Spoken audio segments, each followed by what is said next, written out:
இந்த செய்தியை உங்களுக்காக வழங்குவது யூரோ குரூப் மலேசியா.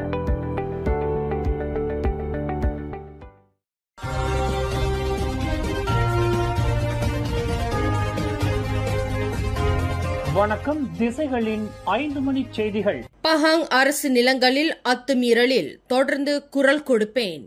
பஹாங் மாநிலத்தில் அரசு நிலங்களில் நிகழும் அத்துமீறல் நடவடிக்கைகள் முற்றாக நிறுத்தப்படும் வரையில் தொடர்ந்து குரல் கொடுத்து வரப்போவதாக மேன்மை தங்கிய பஹாங் சுல்தான் அப்துல்லா சூளுரைத்துள்ளார்.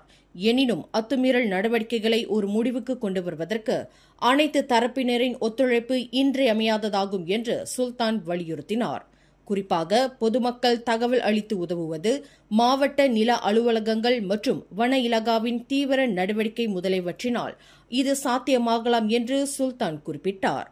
பஹாங் சுல்தானின் 66வது பிறந்த நாளையொட்டி அண்மையில் குவாந்தான் அப்துல் அசீஸ் அரண்மனையில் பர்னாமாவிற்கு அளித்த சிறப்பு நேர்காணலில் அவர் மேற்கண்டவாறு கூறினார்.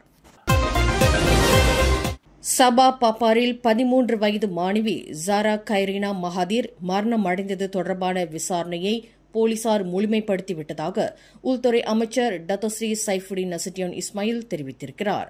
அவ்விசாரணை அறிக்கை அடுத்த வாரம் தேசிய சட்டத்துறை அலுவலகத்திடம் சமர்ப்பிக்கப்படும். அடுத்த கட்ட நடவடிக்கை எடுப்பது அதன் முடிவை பொறுத்தது என அமைச்சர் கூறினார்.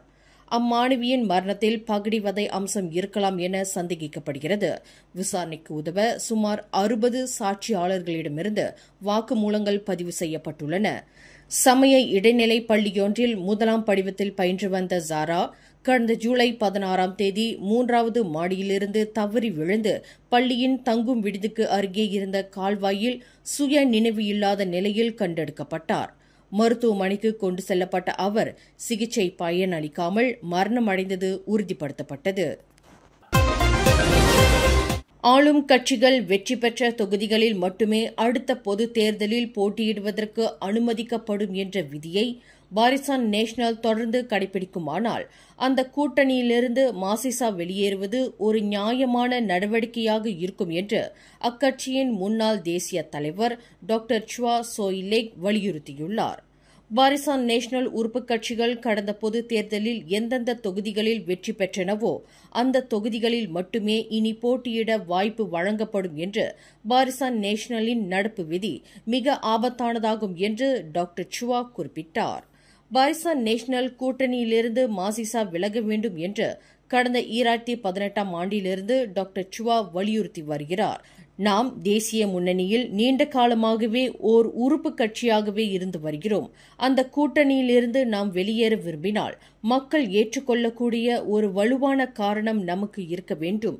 எனவே வெற்றி பெற்ற தொகுதிகளை மட்டுமே மீண்டும் வழங்க முடியும் என்று பாரிசான் நேஷனல் உறுதியாக இருக்குமானால் அடுத்த பொதுத் தேர்தலில் மாசிசா போட்டியிடுவதற்கு 2 நாடாளுமன்ற தொகுதிகளும் சில சட்டமன்ற தொகுதிகளை மிஞ்சும். இவற்றில் போட்டியிடுவதை விட முன்கூட்டியே பாரிசான் நேஷனல் இருந்து விலகுவதே உத்தமம் என்று முன்னாள் லாபிஸ் நாடாளுமன்ற உறுப்பினரான டாக்டர் சுவா தெரிவித்தார். ஜொஹூரில் பேங்க் நகாரா அதிகாரி என தம்மை அடையாளப்படுத்திக் கொண்ட நபரிடம் முதியவர் ஒருவர் 57,000 ரிங்கெட்டுக்கும் அதிகமான தொகையை பறிகொடுத்துள்ளார். தமக்கு ஒரு குறுந்தகவல் வந்ததாகவும் சம்பந்தப்பட்ட நபர் உண்மையிலேயே பேங்க் நகாரா அதிகாரி என தாம் நம்பிவிட்டதாகவும் பணத்தை இழந்த 69 வயது முதியவர் தெரிவித்துள்ளார். அம்முதியவர் இணையம் வாயிலான வங்கி செயலி விவரங்களை கொடுத்த நிலையில் அந்த நபர் உடனடியாக 4 பண பரிவர்த்தனையின் மூலம் 57,290 ரிங்கிட்டை வேறொரு வங்கிக் கணக்குக்கு மாற்றியுள்ளார். அதன் பிறகே தமது சேமிப்பில் இருந்த அனைத்து பணமும் காணாமல் போனதை அம்முதியவர் உணர்ந்ததாக தங்கா மாவட்ட போலீஸ் தலைவர் சூப்பரிண்டென்டன்ட் ரோஸ்லான் முகமது தலிப் கூறினார். அம்முதியவர் அளித்த புகாரின் அடிப்படையில் அச்சம்பவம் குற்றவியல் சட்டம் 420 பிரிவின் கீழ் விசாரிக்கப்படுவதாக அவர் குறிப்பிட்டார். கோலாலம்பூர் புடு ஜாலன் யூவில் நேற்று முன்தினம் ரோந்து பணியில் ஈடுபட்டிருந்த போலீஸ்காரரை கத்தியால் குத்தி காயத்தை ஏற்படுத்திய நபர் தன் வசம் போதைப்பொருள் வைத்திருந்துள்ளார் என்று போலீஸ் படை துணைத் தலைவர் தான்ஸ்ரீ அயூப்கான் மைடின் பிச்சை தெரிவித்தார்.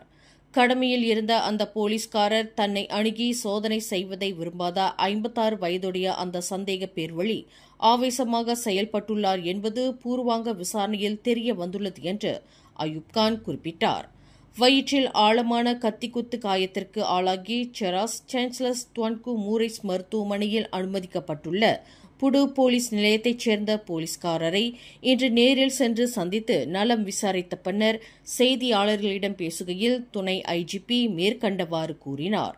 ஏற்கனவே பல்வேறு குற்றப்பதிவுகளை கொண்டுள்ள அந்த சந்தேக பேர்வழி தற்போது தடுத்து வைக்கப்பட்டு 1952 ஆண்டு அபாயகர போதைப்பொருள் சட்டம் 39A மற்றும் கொலை முயற்சி சட்டம் 307, 186 ஆகிய பிரிவுகளின் கீழ் விசாரணை செய்யப்பட்டு வருவதாக அயூப் கான் குறிப்பிட்டார். கோலாலம்பூர் லெபு புடு பகுதியில் உள்ள பொழுதுபோக்கு மையம் ஒன்றில் மலேசிய குடிநுழைவுத்துறை இன்று அதிகாலை நடத்திய சோதனையில் 27 பேர் கைது செய்யப்பட்டனர். அவர்களில் 10 ஆடவர்களும் 12 பெண்களும் மியான்மர் நாட்டவர்கள். மேலும் 3 ஆடவர்களும் ஒரு பெண்ணும் நேபாளத்தைச் சேர்ந்தவர்கள். எஞ்சிய ஒருவர் வங்காளதேசி. மொத்தம் 32 பேரிடம் சோதனை நடத்தப்பட்டதாக கோலாலம்பூர் குடிநுழைவுத்துறை இயக்குநர் வான் முகமது சவுஃபி வான் யூசுப் தெரிவித்தார். சோதனையின் போது அந்த பொழுதுபோக்கு மையம் வெறிச்சோடி கிடந்தது ஆச்சரியத்தை ஏற்படுத்திய நிலையில் தீவிர சோதனையின் போது அந்த வளாகத்தின் சுவற்றின் பின்னால் ரகசிய கதவு இருப்பது கண்டுபிடிக்கப்பட்டதாக வான் முகமது குறிப்பிட்டார். 3 அடுக்கு கதவுகளை உடைத்து உள்ளே சென்று பார்த்தபோது அங்கு பல வெளிநாட்டவர்கள் ஒளிந்து பதுங்கியிருந்தது தெரியவந்ததாக அவர் மேலும் கூறினார். மேலும் செய்திகளை தெரிந்து கொள்ள கீழே இருக்கும் பெல் பட்டனை அழுத்துங்கள். உங்கள் மகிழ்ச்சியை வெளிப்படுத்த லைக் மற்றும் ஷேர் செய்யுங்கள். தொடர்ந்து திசைகளோடு இணைந்திருக்க சப்ஸ்கிரைப் செய்யுங்கள்.